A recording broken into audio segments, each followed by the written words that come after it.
And the next question also has to do with race and justice. Do you believe there is systemic racism in America?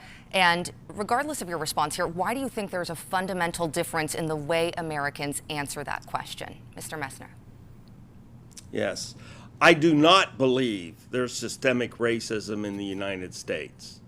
I think the situation requires everybody to muster the courage to come together and talk about this issue, to talk about all the issues affecting people of color, all the issues affecting our country.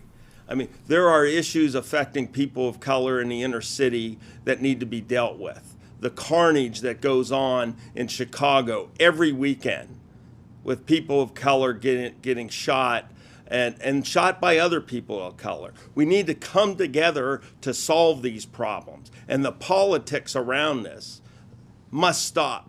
We know that career politicians like Jeanne Shaheen use this issue to try to get votes. And we have to stop doing that if we want to solve this problem. But there's not systemic racism.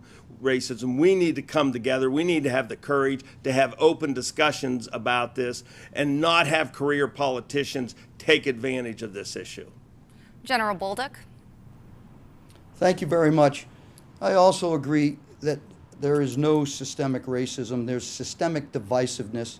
That the systemic divisiveness is a result of politics of power and money and selfless service, and how can I get reelected, and how can I use social situations to my advantage, how can I keep people in bins and secluded and then use divisive messaging to get them to go against each other. This is not systemic racism. It's systemic divisiveness. It is a problem of communication. It is a problem of effective leadership. It is a problem of finger pointing. It is a problem of blaming. It is a problem of not solving problems.